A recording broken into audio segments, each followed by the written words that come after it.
국토교통위원회가 LH 직원들의 땅 투기 의혹 사건에 대해 긴급 현안 질의를 실시했습니다. 변창흠 국토부 장관은 참담하고 죄송하다면서 내부 규정을 총동원해 환수 방안을 찾고 있다고 말했습니다. 더불어민주당 이낙연 대표가 192일 만에 당대표직에서 물러났습니다. 당대표가 대선에 출마하려면 대선일 1년 전까지 사퇴해야 하는 당원 당규 때문인데 이 전 대표는 우선 4월 7일까지 재보선을 진두지휘하면서 본격적인 대선 행보를 병행할 계획입니다. 한 달도 채 남지 않은 서울시장 보궐선거, 여야 모두에서 진행 중인 후보 단일화에 속도가 붙고 있습니다.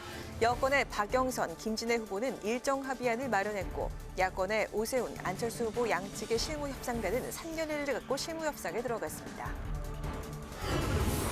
뉴스엠 허워 인터뷰. 오늘은 국민의힘 초선 모임 명불허전 보수다 간사를 맡고 있는 허은하 의원과 함께 LH 직원들의 투기 의혹 파문과 보선 승리를 위한 야권 단일화 과제 등 현안에 대한 입장을 들어봅니다.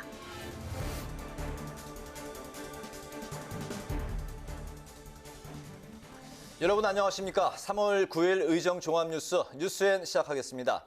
오늘은 상임위 중계방송 관계로 늦게 시작합니다. LH 임직원들의 땅 투기 의혹 파장이 확산되고 있습니다. 국민 공분도 함께 커지면서 국회 국토교통위원회가 긴급 현안 질의를 통해서 투기 의혹을 질타했는데요. 고개를 숙인 변창흠 국토교통부 장관과 LH 관계자들은 철저한 전수조사와 재발 방지를 약속했습니다. 김세정 기자가 보도합니다. 한국토지주택공사 임직원들이 3기 신도시 지역 토지를 사전 매입한 의혹이 불거지면서 국민 공분이 커지고 있습니다. 진상 파악에 나선 국회 국토교통위원회. 여야는 변창흠 국토교통부 장관과 장충모 LH 사장 직무대행을 출석시켜 일제히 투기 의혹을 질타했습니다. 의원들은 LH 직원들이 개발 정보를 미리 알고 땅을 사진 않았을 것이라는 변 장관의 발언을 제 식구 감싸기라고 맹비난했습니다. 집 문제 때문에 고통을 안고 힘들어하는 모든 국민들에게 큰 허탈감과 분노를 안겨주고 있습니다. 물론 이미 불찰이라고 사과도 하셨고 그렇지만 다시 한번 이 자리에서 사과를 하셔야 되지 않겠습니까? 투기 행위를 마치 두둔한 것처럼 비춰지게 된 것은 전적으로 제 불찰이라고 생각합니다. 국민들의 감정을 충분히 이해하지 못하고 제가 이 점에 대해서 말씀드리게 된 점에 대해서는 진심으로 죄송하게 생각합니다. 야당은 특히 이번 투기 의혹이 변 장관의 LH 사장 재임 시절 발생했다는 데 책임을 물며 사퇴를 요구했습니다. 도대체 지난 4년간 뭐 하고 있었어요? 지금 이런 말을 할 단계입니까? 부끄럽지 않아요? 4년 내내 부동산 투기 단속한다 해놓고 지금 와서 기껏 한다는 말이 그래 처벌 규정이 미흡하고 통제 장치가 미비됐다고 보고합니까? 여야는 또 신도시를 비롯한 택지개발 예정 부지의 소유자를 전수조사할 것과 이번 투기에 연루된 공무원에 대해 강력한 처벌을 촉구했고 변창흠 국토교통부 장관은 부패방지법 등을 폭넓게 적용하는 방안을 검토하고 있다고 밝혔습니다. 정보를 유출한 것에 대해서 이제 입증하기가 좀 어려운 측면이 있습니다만 다만 비밀에 대한 범위 자체를 좀 넓게 해석한다면 부패방지법을 통해서 몰수와 또 최대 징역 7년까지도 가능하지 않을까 이렇게 생각을 하고 있습니다. 변 장관은 또 공공의 신뢰를 회복하고자 장관직을 걸고 강력하게 대책을 마련하고 정부가 계획 중인 공급 대책도 차질 없이 추진하겠다고 밝혔습니다. 국회 방송 김세정입니다. 국회 국토위 현안 질의에서 여야의 강조점은 달랐지만 LH 투기 의혹에 대해 모두 문제의식을 갖고 있었는데요. 이런 태도는 잇따른 법안 발의로 이어지고 있습니다. 민주당은 LH 재발 방지법을 이번 달 국회 최우선 처리 법안으로 추진하겠다고 밝혔고 국민의힘도 패키지 법안 발의를 예고했습니다. 한도영 기자가 보도합니다. 당 소속 의원들과 보좌진 전수조사에도 착수한 더불어민주당은 3월 국회에서 반드시 이번 사건의 재발 방지 입법을 마련하겠다는 방침입니다. 김태년 원내대표는 이번 사태를 계기로 투기와 부패를 차단하는 제도화에 박차를 가하겠다고 강조했습니다. 단순한 투기를 넘어 정부 정책을 집행하는 공공기관 공직자들의 도덕적 해이와 부패를 드러낸 사건으로 대단히 엄중하게 보고 있습니다. 이번 LH 투기 사건을 공직 부패를 완전히 뿌리 뽑는 계기로 삼겠습니다. 민주당 소속 의원들은 이미 여러 건의 법안을 발의해 벌금, 이익환수 등의 조치를 내놓고 있습니다. 문진석 의원안은 위반 행위로 얻은 이익액의 최대 5배 벌금에 처하겠습니다. 장경태 의원안은 10년 이하 징역 또는 1억 원 이하 벌금까지 가능하게 했고 특히 투기 이익을 몰수하거나 추징하는 내용도 덧붙였습니다. 미공개 정보를 활용한 부동산 매입을 원천 차단하려는 법안도 있습니다. 박상혁 의원안은 공공주택지구 지정 시기를 전후해 LH나 국토부 등 임직원과 가족의 토지 거래를 조사하도록 합니다. 국민의힘도 관련 법안을 속속 내놓고 있습니다. 박완수 의원은 LH 사장이 소속 임직원의 토지 거래에 대해 매년 정기조사를 실시하고 결과를 공개하는 한국토지주택공사법 개정안을 내놨습니다. 당 차원에서는 부동산 시장 정상화 특위가 추가 입법에 들어갔습니다. 엄중한 국기문란 행위로 규정하고 부동산 정책의 근본적인 전환과 이번 사태의 재발 방지를 위해 문재인 정부의 다음과 같은 즉각적인 조치를 촉구합니다. LH 등 공공개발 업무에 관여하는 모든 직원의 재산 등록을 의무화하는 공직자윤리법 개정안, 공공개발 관련 기관 직원과 가족에게 토지거래 사전신고제를 적용하는 공공주택특별법 개정안 등을 발의한다는 계획입니다. LH 직원들의 투기 의혹이 국민적 공분을 사면서 여야 의원들이 같은 방향의 법안을 발의하고 있습니다. 여야가 3월 국회에서 합의 처리할 수 있을지 주목됩니다. 국회방송 한두영입니다. 더불어민주당 이낙연 대표가 내년 3월 9일 대선을 앞두고 대표직을 사퇴했습니다. 선대위원장 등을 통해 존재감을 이어가겠다는 계획이지만 회복 기미를 보이지 않는 지지율에 또 4월 재보선을 앞두고 터진 LH 악재 등 힘겨운 상황이 지속되고 있습니다. 홍혜진 기자입니다. 민주당 이낙연 대표가 대선 출마를 위한 첫걸음을 뗐습니다. 당대표나 최고위원이 대선에 출마하기 위해선 대선일 1년 전까지 사퇴하도록 규정한 민주당 당원 당규에 따라 대표직을 내려놓은 겁니다. 이 대표는 퇴임 기자간담회에서 공수처 설치 등 검찰 개혁과 중대재해처벌법, 제주 4.3 특별법 처리 등을 성과로 뽑으며 그간의 소회를 밝혔습니다. 우리 사회의 오랜 수건을 해결한 것에 가장 큰 보람을 느낍니다. 국민과 당원 여러분의 선택으로 민주당이 작년 총선거에서 압도적 의석을 얻었기에 가능한 일이었습니다. 이 대표는 앞으로 4.7 재보궐선거 승리와 문재인 정부 성공, 대한민국 발전을 위해 역할을 다하겠다고 강조했습니다. 민주당은 오는 5월 새 당대표 선출까지 김태년 원내대표 대행 체제로 운영됩니다. 대표직에서 물러난 이 전 대표는 이제 본격적인 대선 준비 작업에 착수합니다.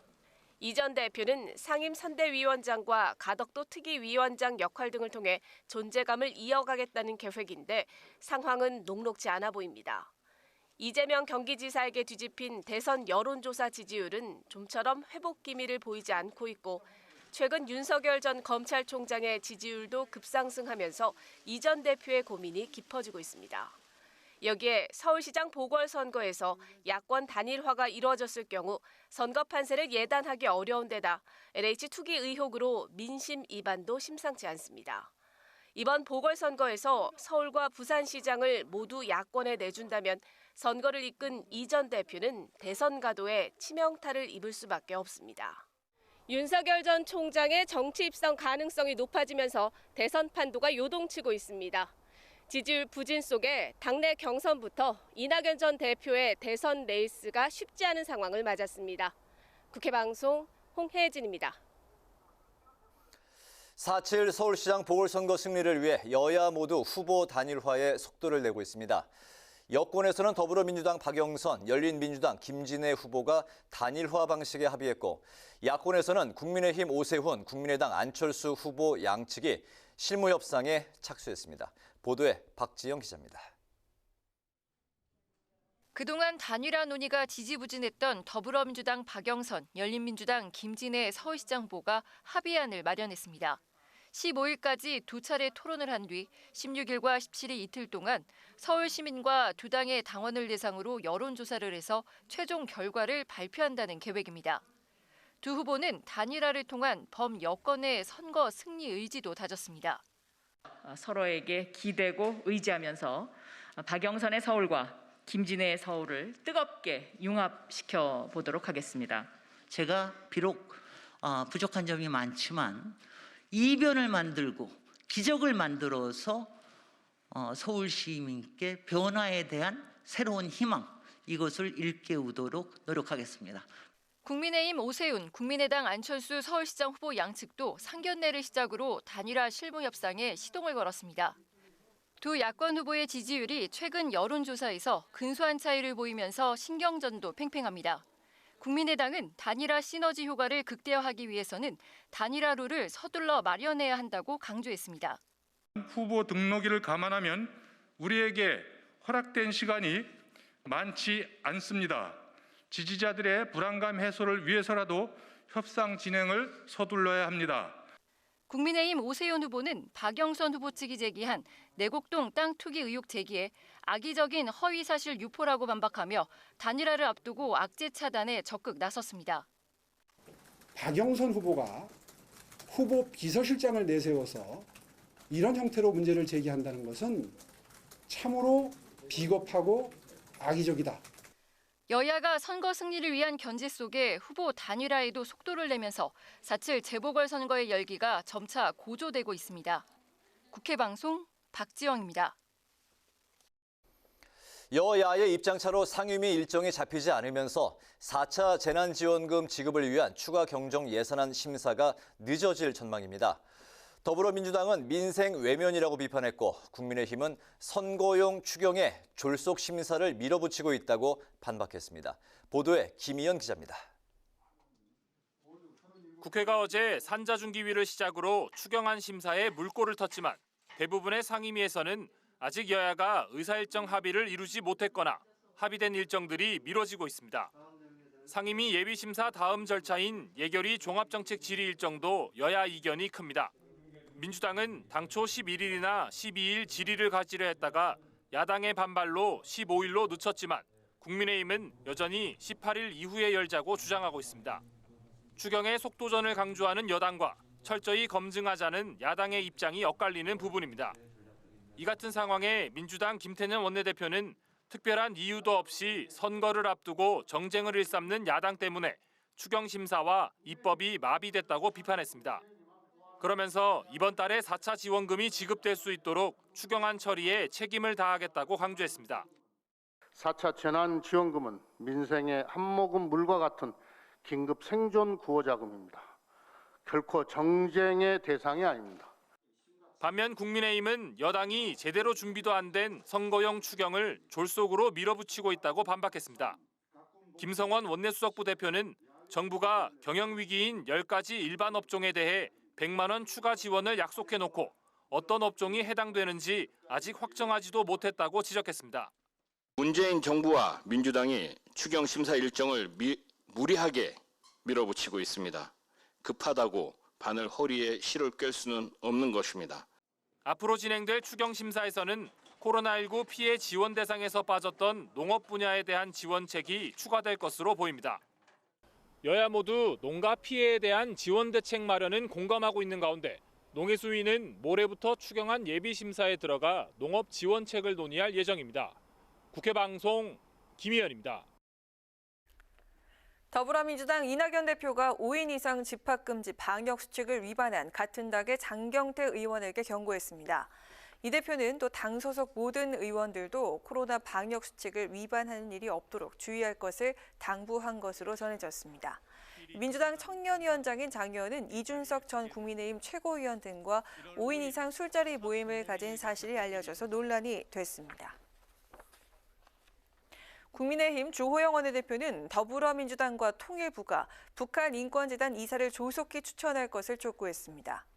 주 원내대표는 오늘 북한인권을 위한 화요 집회에 참석해 북한인권법에 따르면 북한인권재단을 여야 교섭단체가 각각 5명을, 통일부가 2명을 추천해 구성하도록 돼 있다며 이같이 밝혔습니다. 이어 재단 이사를 추천하지 않고 있는 민주당과 통일부를 압박해 북한인권재단 출범을 위해서 끝까지 노력하겠다고 강조했습니다. 정의당 당대표 선거에 단독 출마한 여영국 전 의원은 불평등과 기후위기, 차별에 저항하는 반기득권 정치동맹을 형성하겠다고 다짐했습니다. 여 전 의원은 오늘 기자회견을 열고 대중적 진보 정당이라는 정체성과 노선을 다시 세워야 한다며 강조하고 이같이 밝혔습니다. 앞서 여 전 의원은 오는 18일부터 23일까지 진행되는 정의당 당대표 보궐선거에 단독 입후보하면서 사실상 차기 당대표로 확정됐습니다. 국회 사무처는 코로나19로 인한 비대면 참관 환경에 적극 대응하기 위해 국회를 360도 VR로 체험할 수 있는 온라인 국회 참관 서비스를 실시합니다. 박병석 국회의장은 국회 참관은 생생한 입법 현장이자 민주주의 발전의 요람인 민의의 현장을 직접 확인하는 소중한 기회라며 적극적인 관심과 이용을 당부했습니다. 온라인 국회 참관 서비스는 대한민국 국회와 국회 방문자센터 홈페이지, 모바일을 통해 이용할 수 있습니다.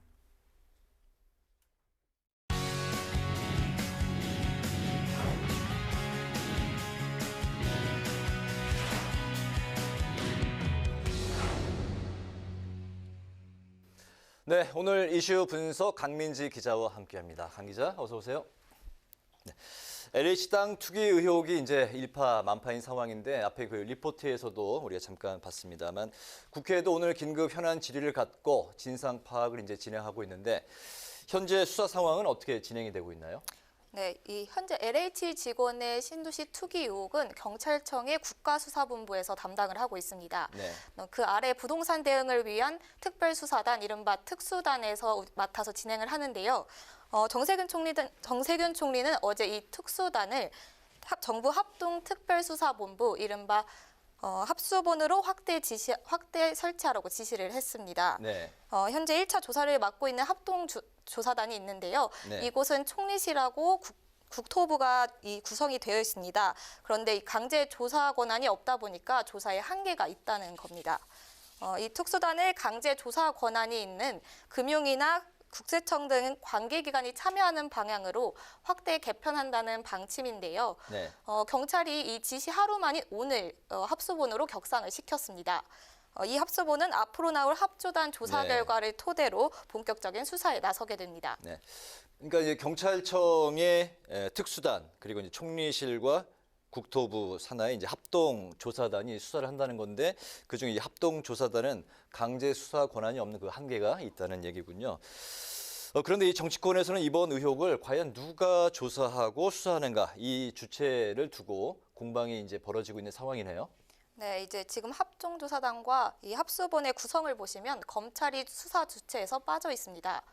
그래서 이 검찰과 야권에서는 정부 자체 조사와 이 국수본의 신뢰성을 문제 삼으면서 네. 검찰이 직접 수사를 해야 된다는 입장인데요. 특히 앞서 있었던 1, 2기 신도시 투기 조사를 검찰이 했던 만큼 경험이 풍부하다는 입장입니다. 네네. 그렇군요. 즉각 대국민 사과와 함께 국민이 신뢰할 수 있도록 수사의 주체를 검찰로 변경하는 것을 포함한 아주 강도 높은 조치를 취해줄 것을 거듭 촉구합니다.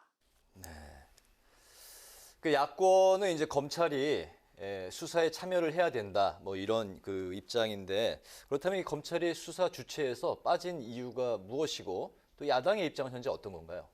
네, 이제 여당은 이번 사건이 6대 범죄에 속하지 않아서 검찰의 직접 수사는 불가하다는 입장입니다. 네. 검경 수사권 조정으로 올해부터 검찰은 6대 범죄에 대해서만 직접 수사가 가능한데요. 부패, 공직자 선거 등 범죄입니다. 부패나 공직자 범죄에 해당한다고 하더라도 수사 개시 범위가 4급 이상 공무원 또는 이제 공공기관 임원 이상이기 때문에 해당되지가 않는 겁니다. 결국 법에 어긋난다는 건데요. 여당이 특히 검찰 직접 수사에 더욱 선을 긋는 이유는요. 검경 수사권 조정 이후 국가수사본부가 주도하는 첫 대규모 수사다 보니까 네. 힘을 실어주려는 것으로 보입니다. 그렇군요. 네. 이미 검경 수사권 분리에 따라서 6대 범죄, 마약이라든지 중대 범죄 등 이런 것과 관련된 걸 제외하고는 검찰이 수사할 수가 없습니다. 그 수사 1차적 수사의 주체가 예. 경찰입니다. 예. 이건 검찰도 알고 있어요. 예, 그래서 이거는 국가수사본부 이번에 발족된 국가수사본부에서 1차 수사를 하게 돼 있고요. 네, 이런 가운데 이제 문재인 대통령도 LH 투기의 의혹 수사에 대한 그 입장을 또 밝혔다고요? 네, 어제 있었던 법무부 행정안전부 업무보고에서 LH 투기 사건 조사에 관련해서 검경의 협력이 필요하다 이렇게 밝혔습니다. 네. 검찰과 야권에서 주장하는 검찰 배제 주장을 조금 이제 잠재우려는 것으로 풀이가 되는데요. 다만 경찰을 향해서 수사 역량을 키워야 된다 이렇게 당부를 하면서 국수본에 좀 더 힘을 실어주려는 것으로 풀이가 됩니다. 그렇군요. 네. 참 쉽지가 않은 상황인 것 같습니다. 여권과 정부는 이제 검찰을 배제했는데 그런 상황에서 대통령은 또 검찰과 경찰의 유기적 협력을 또 이제 당부를 했습니다. 결국 이 검찰이 수사를 하느냐 마느냐 하는 문제는 검찰 개혁과도 직결이 되는 사안처럼 보이네요. 네, 그렇습니다. 이번 공방이 검찰 수사권과 기소권 분리해서 기인한 만큼 이제 검찰 개혁과 얽혀 있습니다. 그래서 여당으로서는 국수본에 명운이 걸린 분위기인데요. 국수본이 수사 성과를 내야 LH 투기 의혹을 해소하고 4월에 있을 재보궐선거 그리고 내년 대선까지의 지지율 반등을 노릴 수 있다고 해석하는 겁니다. 네. 만약 의미 있는 수사 성과가 나오지 않는다면 여권을 중심으로 추진되는 검찰 수사권 완전 박탈 그리고 중대범죄수사청에도 영향이 미칠 수밖에 없습니다. 문 대통령이 어제 업무보고에서 기소와 수사권 분리는 앞으로 꾸준히 나아가야 할 방향이라고 밝히면서 검찰 수사권 완전 박탈에도 힘을 실었는데요. 반면 중대범죄수사청을 법치 말살이라고 비판하고 사퇴한 윤석열 전 검찰총장은 LH 사건을 검찰이 즉각적이고 대대적인 수사를 해야 한다고 강조를 했습니다. 이처럼 정부와 검찰의 갈등이 표출되고 있는 모양새인데요. 결국 LH 수사가 문재인 정부의 검찰개혁과 재보궐 그리고 1년 남은 대선까지 이어지고 있는 만큼 여야 둘 다 물러설 수 없는 상태로 보입니다. 네. 근데 현재로서는 LH 투기 의혹 수사에 검찰 참여가 쉽지 않아 보이네요. 계속 이 배제가 되는 건가요? 우선 문 대통령이 어제 검경 협력을 강조했잖아요. 네. 그래서 검찰도 관할 검찰청을 중심으로 전담팀을 구성한 상태입니다. 직접 수사 목적은 아니고요. 법리 검토와 같은 경찰의 수사 협업과 검찰 송치 후 보완 수사를 위한 사전 작업입니다. 또 수사 과정에서 공직자 뇌물수수나 직권 남용 정황이 확인되면 검찰 개입 가능성이 있습니다. 박범계 장관도 오늘 수사 전담팀이 있는 수원지검을 방문해서요. 검찰의 직접 수사 가능성을 열어놨습니다. LH 사건에 공직부패가 없다고 단정할 수 없기 때문에 검찰은 수사권 개혁 이후에도 열어놓고 준비해야 된다는 겁니다. 내일 오전에는 LH 의혹 수사 관련해서 긴급 관계기관 회의가 열리는데요. 네. 여기에 법무부 장관은 물론 조남관 대검찰청 차장도 참석을 합니다. 네. 이 LH 투기 의혹이 국민의 분노가 거센 만큼 이 자리에서 검사가 파견되는 이런 후속 조치들이 논의될 것으로 보입니다. 네. LH 투기 의혹 수사에 검찰이 이제 참여하느냐 아니면 배제되느냐 다각도로 이제 좀 의견이 이제 좀 엇갈리는 상황인 것 같은데 어쨌든 이런 상황에서 법무부 장관은 검찰의 수사 가능성을 열어뒀다는 거군요. 네, 맞습니다. 네네. 오늘 이슈 분석은 LH 투기 의혹 수사 그리고 검찰 배제 공방을 집중적으로 분석해 봤습니다. 강민지 기자 수고했습니다.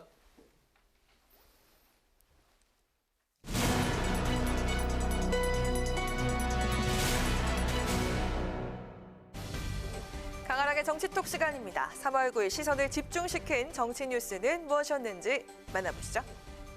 자, 오늘의 첫 번째 정치톡은 1위 후보 징크스입니다. 내년 3월 9일에 치러질 제20대 대통령 선거가 오늘로 꼭 1년 앞으로 다가왔죠.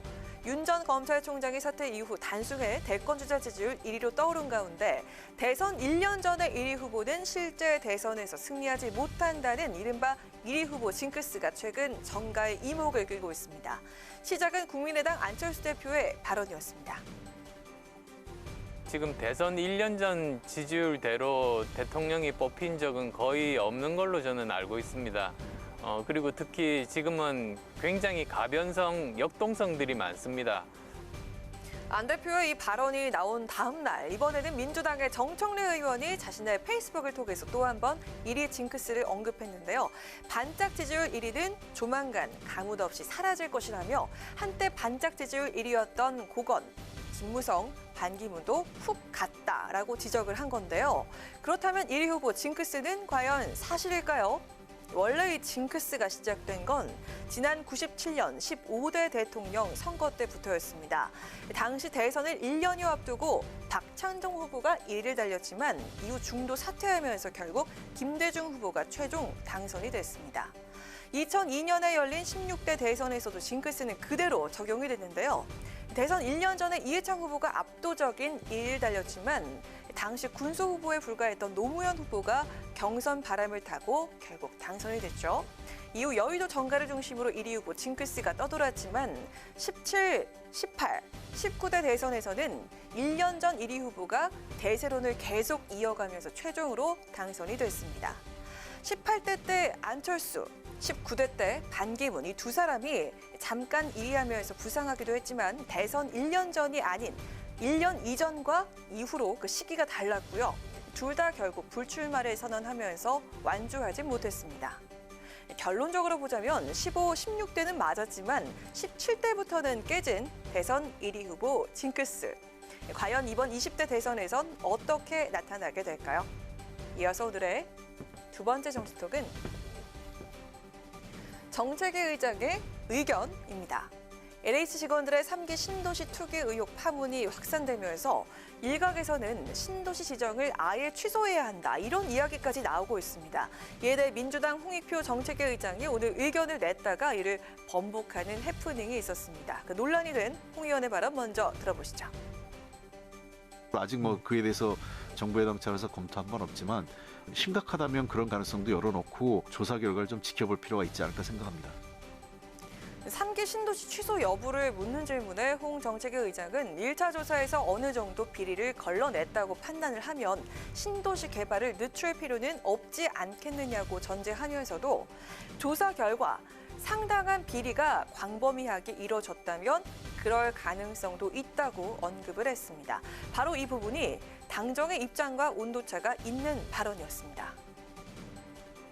투기 의혹 전수조사와 수사와 별개로 예정된 이사주택 공급 계획은 차질 없이 추진되도록 당정청이 책임지고 점검하겠다는 말씀을 드립니다.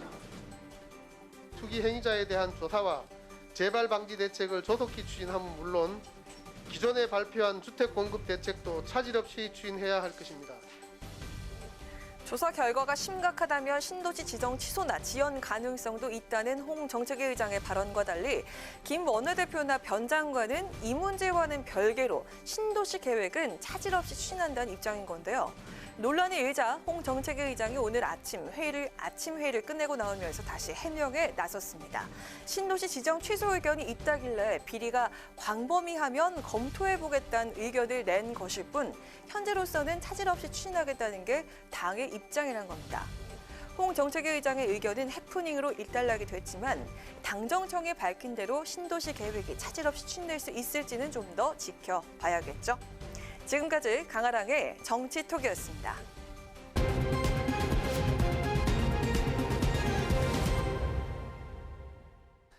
네, LH 직원들의 땅 투기 의혹 파장이 커지고 있습니다. 정부는 경찰청 국가수사본부를 중심으로 정부 합동특별수사본부를 구성해서 모든 의혹에 대해 철저하게 밝혀내겠다고 말하고 있는데요.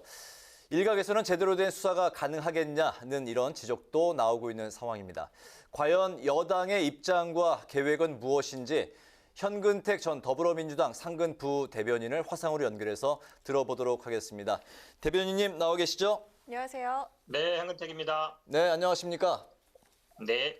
네, 이번 그 LH 투기 그 의혹과 관련해서 조사 대상자가 최대 10만 명 설까지 지금 나오고 있는 상황인데요. 야당에서는 과연 그 정부 합동 조사단과 경찰의 국수본이 제대로 된 수사를 할 수 있겠냐 이러면서 이제 셀프 조사라고 비판을 하고 있는데요. 검찰이 수사해야 한다 이런 이제 주장을 하고 있지 않습니까? 어떻게 생각하십니까? 저는 만약에 검찰이 수사해야 되느냐 경찰이 수사해야 되느냐 둘 중에 하나 선택적인 관계라 보진 않아요. 예전에 1, 2기 신도시 기억하시겠지만 이제 검찰이 합동수사본부를 꾸릴 때도 경찰도 함께 수사를 했거든요. 그다음에 자금 추적을 위해서는 국세청이라든지 금융위가 들어와야 되고요. 그다음에 기존에 뭐 인허가라든지 아니면 뭐 농지 같은 걸 보려면 이제 행안부도 들어와야 되는데 저는 아마 이번에는 아마 수사 아시다시피 이 사건에 대한 기본적인 수사권은 경찰에 있기 때문에 경찰이 수사 주체가 될 수 있지만 검찰이 제외되는 건 아니다라고 봅니다. 그러면 만약에 검경 합동수사본부를 꾸려서 같이 수사할 수 있다. 예전에는 검찰이 주도하고 경찰은 어찌 보면 약간 보조적인 역할을 했는데 지금은 이제 수사권이 경찰한테 갔으니까요. 경찰이 주된 역할을 하고 검찰이 보조적인 역할을 하면 되는 것이죠. 그러니까 저는 뭐 경찰이 하면은 검찰이 배제되는 것이다. 이런 생각 자체는 동의하지 않고요. 어쨌든 근데 지금은 수사권이 경찰로 가 있기 때문에 경찰이 주도하고 그다음에 검찰은 거기에 도와서 수사를 하면 되는 것이다라고 보고 있습니다. 오늘 또 홍남기 부총리에 이어서 오늘 정세균 총리도 대국민 사과를 했습니다. 근데 국민의힘과 국민의당은 대통령의 직접적인 사과와 변창흠 장관 해임을 요구하고 있는데 여당 의견 어떻습니까?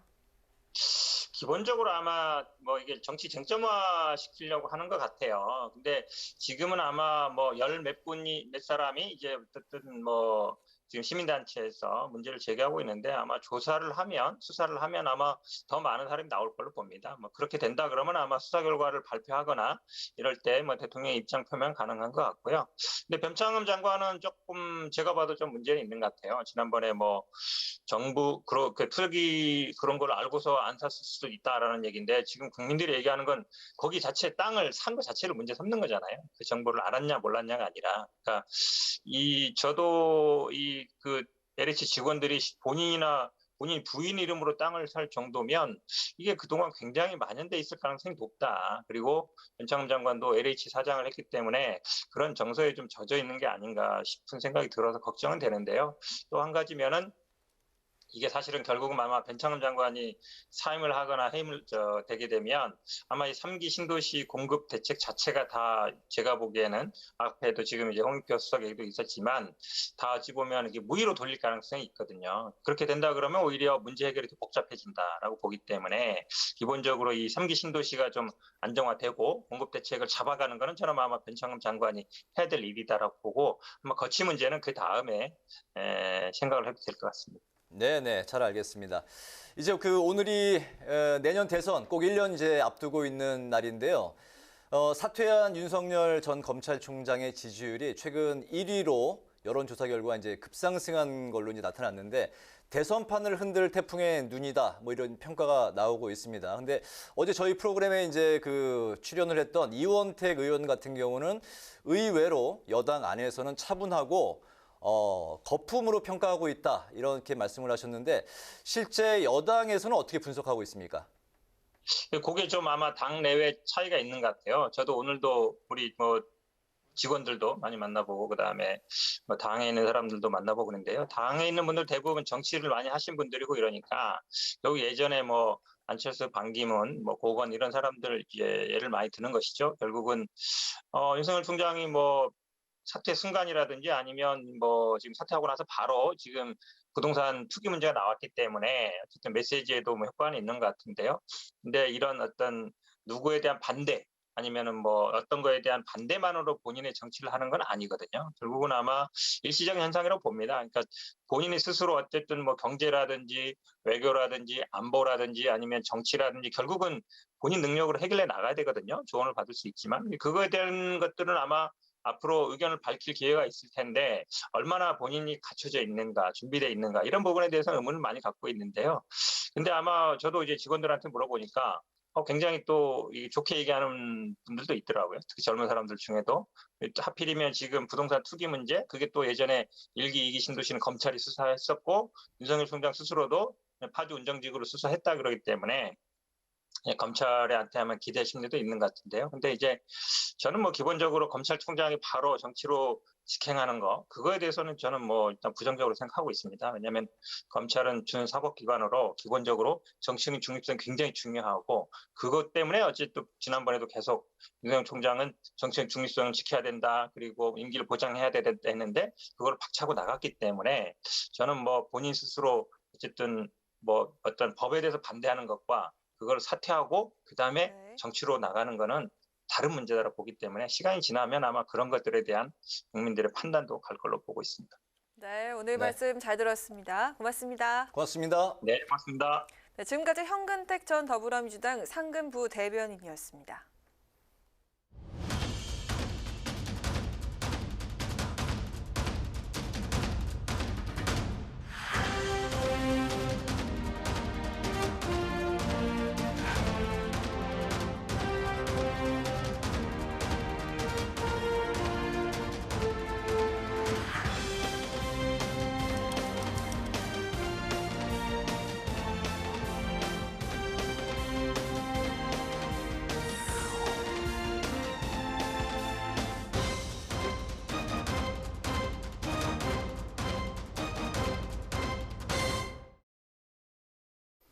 네, 이번 시간은 뉴스앤 파워 인터뷰 코너입니다. 지난주부터 시작된 3월 국회 정국이 여러 가지 현안과 이슈로 상당히 어수선한 상황인데요.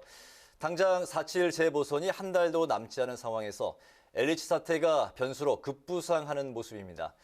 야당의 초선 의원들은 현 상황을 어떻게 지켜보고 있는지 오늘은 국민의힘 초선 모임 명불허전 보수다를 주도하고 계신 허은하 의원과 함께 이야기를 나눠보도록 하겠습니다. 어서 오십시오. 어서 오세요. 안녕하세요. 반갑습니다. 네, 저희 국회 방송에도 이제 많이 출연해 주셔서 네. 감사합니다. 지난달 말 그 2월 국회 마지막 본회의 때 네. 한복을 입고 출석을 네. 하셔서 이제 화제가 됐었는데 그때 또 이제 5분 자유 발언을 통해서 윤동주 시인의 또 서시를 네. 낭독을 이제 하셨는데요. 그때 한복 출석했을 때 주변 반응이 어땠습니까? 우선은 좀 놀란 모습으로 바라보셨고 네. 왜 한복을 입고 왔을까 네네. 라는 생각을 하시면서도 상당히 많은 응원을 해주셨고요. 자유 발언을 할 때 제가 신동북공정에 대한 얘기를 할 거다라는 걸 알고 계셨기 때문에 네. 그 메시지의 파워를 더 키우기 위해 입고 왔구나라는 생각을 화면에 하셨던 나오네요. 것 예. 같아요. 네. 한복을 입고 등장을 하셨는데요. 네, 근데 저게 사실 우리 것이고 우리 네. 전통의 옷인데 우리 옷을 입고 국회 본회의에 갔는데도 신기하다라고 바라보는 자체가 조금 속상했습니다. 예. 네. 예를 들어서 일본인들이 기모노를 입고 네. 거리를 다니는 모습을 보면서 이상하다고 생각하지는 않잖아요. 네. 그래서 지금 요즘 뭐 한복을 입는 것은 대세일 텐데 우리 것을 우리 것이라고 말하지 못하는 지금 현실이 좀 안타까워서 네. 제가 직접 본회의에 한복을 입고 자유 발언을 했습니다. 보면 3.1절을 앞둔 본회의였고요. 윤동주 시인의 뭐 하늘과 바람과 별과 시라는 그 네. 서시를 읽으면서 사실 윤동주 시인이 대한민국의 독립을 꿈꾸면서 시를 쓰셨잖아요. 네. 이제 그랬던 것을 한번 좀 생각하면서 국민께 우리나라 문화의 위상을 다시 한번 살리고 지금 중국에서는 한복도 김치도 뭐 자기네 나라 것이다라고 네. 얘기하는데 아니다. 대한민국 것이다라는 것을 국회 본회의에서 직접 보여드리고 싶었습니다. 네. 그래서 뭐 의원님들 반응도 좋았고 또 그 시청하셨던 그 지지자분들의 반응도 좋아서 네. 상당히 기분이 좋았습니다. 네네. 근데 그럼에도 불구하고 저희가 꼭 잊지 말아야 될 것은 2000년대 초반에 시작했던 동북공정이 2007년도에 중단이 되기는 했는데요. 그 교육을 받았던 20년 동안 교육을 받았던 신세대들이 지금 뭐 SNS를 통해서 또 다른 동북공정을 하고 있거든요. 근데 그것과 맞서 싸우는 분들이 바로 젊은 청년들입니다. SNS를 통해서 많은 챌린지가 있는데 정부에 있는 우리가 중국에 있는 분들께 인사하면서 잘 보이려고 하는 것보다는 네네. 우리 것을 우리 것이라고 말할 수 있어야 되지 않겠느냐. 그분들에게 부끄럽지 않은 정치인이 돼야겠다라는 생각을 했고요. 또 백범 김구 선생님께서 그 저서 나의 소원에서 한없이 가지고 싶은 것은 높은 문화의 힘이라고 말씀을 하셨습니다. 네. 근데 문재인 대통령께서도 작년 8.15 기념사에서 백범 김구 선생님 언급하셨거든요. 그 마음 그대로 생각하셔야지 우리 문화의 힘을 뒷전으로 해서는 안 된다라는 생각이 강하게 들고요. 그러니까 우리 문화적 자존심을 좀 되돌리고 싶었다라는 그 마음을 알겠습니다. 좀 이해해 네. 주셨으면 좋겠습니다. 알겠습니다. 오늘 보셨을 때 어땠습니까? 준비를 그냥 잔뜩 이만큼 아, 해갖고 많이 오셨네요. 예, 너무 많이 굉장히 준비를 인상적으로 잘 해봤습니다. 네, 네네. 자, 이제 그 본격적으로 네네. 현안 질문에 이제 들어가도록 하겠습니다. 뭐 방금 이제 기다리시면서도 쭉 이제 보셨겠지만 오늘 가장 많이 나오고 있는 저희 그 뉴스에 네. LH 직원들의 뭐 신도시 땅 투기 의혹입니다. 네. 관련해서 질문 드릴게요. 정부는 전수조사 이제 방침을 밝히면서 정부 합동특별수사본부가 이제 수사할 방침이라고 이제 밝혔는데 국민의힘은 현재 여기에 이제 검찰이 수사해야 된다 이런 입장이잖아요. 네. 거기에 대해서 이제 한 말씀 해주시죠. 검찰이 수사해야 되는 거 당연한 것 같지 않으십니까? 두 분은 어떻게 생각하시는지 네, 진짜 저희는 뭐 궁금합니다. 노코멘트 하겠습니다. 네. 그 문재인 정부의 부동산 정책 실패는 좀 종합 선물 세트 같다라는 생각이 좀 듭니다. 네. 그래서 정부의 후속 대처 보면은 어떤 문제의 본질과 사태의 심각성을 좀 전혀 이해하지 못하고 있는 것이 아닌가. 그리고 국민들이 왜 화가 나셨는지를 좀 이해하지 못한다라는 좀 생각이 듭니다. 지금 문재인 정부는 집권 5년 차입니다. 그런데 아직도 국정 운영의 책임이 본인들에게 있지 않고 과거에 누군가에게 있다라고 하면서 지금 뭐 이명박근혜 타령하고 계시는데 그 부분에 대해서 이해하는 국민들이 얼마나 있을까라는 생각이 들고요. 그 현 정부의 부동산 정책 한마디로 말하면 부동산의 독점권을 그 독점적인 공급자가 되겠다라는 생각을 좀 하고 계신 것 같은데 그 민간에서 부동산 개발이라던가 거래를 옥죄면 부동산 가격 올라간다는 거 지금까지 지켜보지 않으셨습니까? 그래서 25번의 부동산 정책 펼치고도 가격 안정화라던가 또 뭐 여러 가지 면에서 실패했다라는 것은 좀 인정해 주셔야 될 것 같고요. 이런 상황에 이제 LH 직원들이 이제 사건을 터뜨린 건데 이걸 직원들에 대한 양심에게만 맡긴다라는 것 또한 이해할 수 없고 아마추어 같다라는 생각이 좀 듭니다.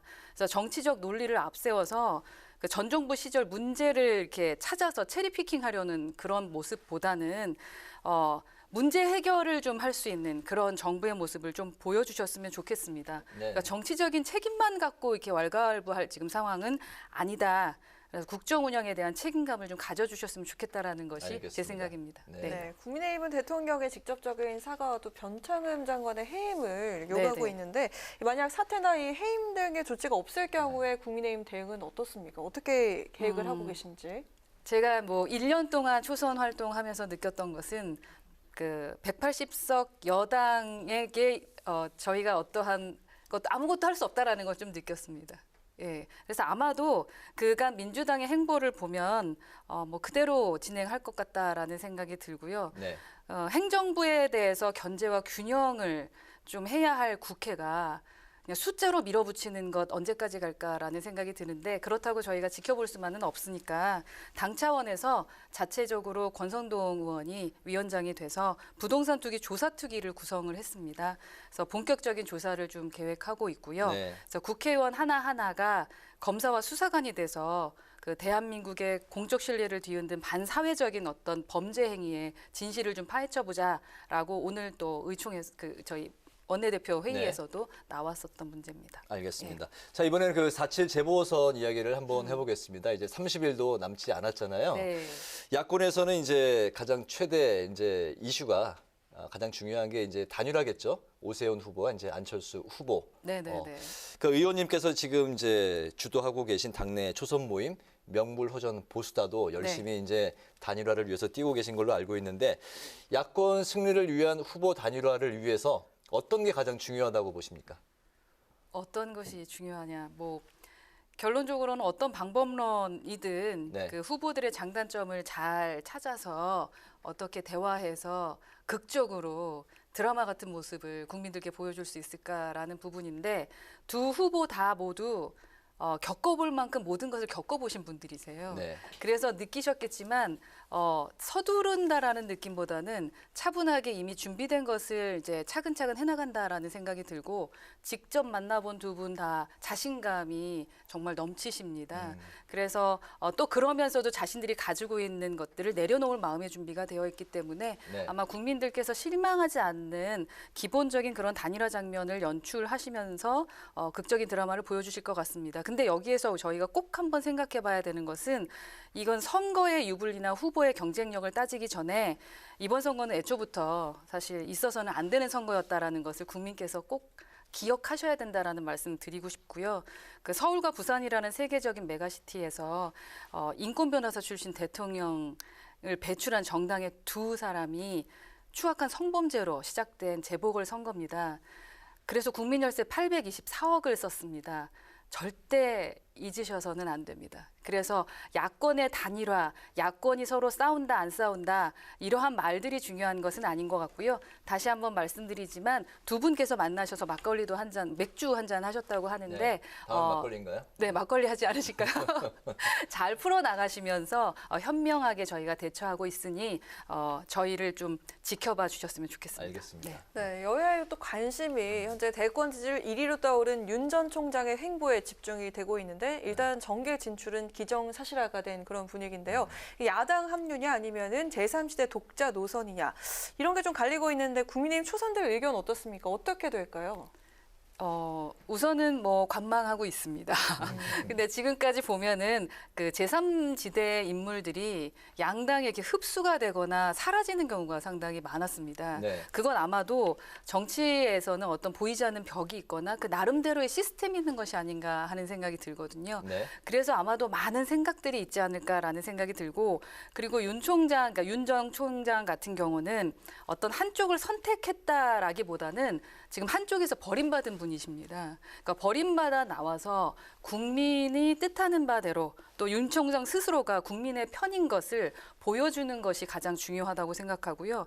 윤 총장께서 마지막 검찰 퇴임사에서 이런 얘기를 했더라고요. 검찰의 권한을 지키기 위한 것이 아닌 우리 사회의 정의와 상식, 민주주의와 법치주의를 지키기 위한 것이라고 밝혔고 또 국민만 생각하라라는 말씀을 남기고 떠나셨는데 자신의 말대로 국민만 생각한다면 언제 어디에서 정치적 시기와 진영이 결정되는지는 자연스럽게 결정되지 않을까 하는 생각이 들고요.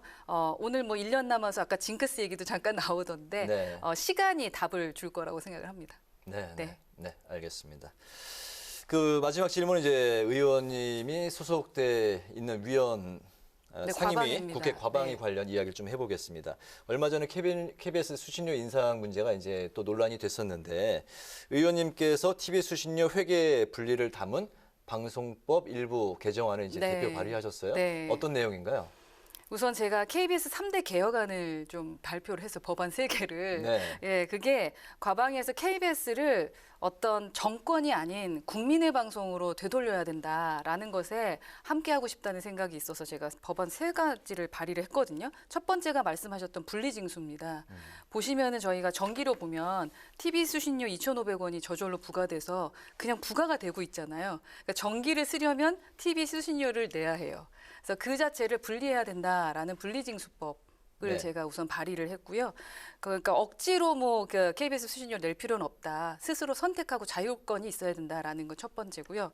두 번째는 회계 분리입니다. 그러니까 KBS를 보시면 수입 을 하고 또 지출을 하는데 어떻게 이렇게 한꺼번에 묶어서 지출이 돼가지고 어디에 어떻게 이 수신료를 썼는지를 알 수가 없어요. 네. 근데 현재 영국 공영방송 BBC라던가 또 일본의 NHK도 수신료 회계는 별도로 지금 분리해서 보고를 하고 있거든요. 그렇게 해야 국민이 주신 수신료를 가지고 얼마나 공영방송다운 프로그램을 만들었는지를 저희가 확인할 수 있지 않겠습니까? 네네. 그냥 돈 많이 주면 우리가 잘 쓸게 하고 아니면 지금 돈이 없어서 우리가 못 만들어요 하는 것은 정말 말이 안 되는 접근이다라는 생각이 듭니다. 적정하게 쓰고 있는데 정말로 비용이 불가피하게 필요하구나라고 생각한다면 국민은 분명히 더 비용을 내실 거라는 생각 때문에 이 회계분리를 얘기했고요. 또 이 마지막이 이제 정부의 그 방송이 되지 않으려면 기본적으로 그 누가 어떻게 그 사장을 선출하느냐는 상당히 중요할 것 같다라는 생각이 드는데 제가 이사회 임기교차제를 했습니다. 그래야 한 정권에 매몰돼서 정부 여당의 눈치를 보는 그런 KBS가 돼서는 안 된다. 저는 KBS와 뭐 싸우고 있는 거 아니냐라는 말씀하시는데 싸우고 있는 게 아니라 KBS 직원들은 죄가 없습니다. 네. 예. 경영진들이 제대로 하셔야 된다라는 생각이 들고요. KBS가 국민의 방송이 될 수 있도록 제가 발의한 KBS 3대 개혁안 새 법이 꼭 통과가 됐으면 좋겠습니다. 알겠습니다. 네. 오늘 준비를 아주 많이 해오셨는데 네. 오늘 뉴스앤파워 인터뷰는 LH 투기 의혹 파문 그리고 재보궐 승리를 위한 야권 단일화 과제 등에 대해서 지금까지 국민의힘 허은하 의원과 함께했습니다. 오늘 말씀 잘 들었습니다. 네, 감사합니다. 내일은 오늘보다 기온이 더 오르겠지만 공기질은 더 나빠지겠습니다. 중국발 미세먼지까지 더해지면서 수도권과 강원, 영서, 충청과 전북 지역의 미세먼지 농도 나쁨 수준 예상되니까요. 호흡기 관리 잘하셔야겠습니다. 네, 오늘 뉴스에는 여기까지입니다. 시청해주신 여러분 고맙습니다.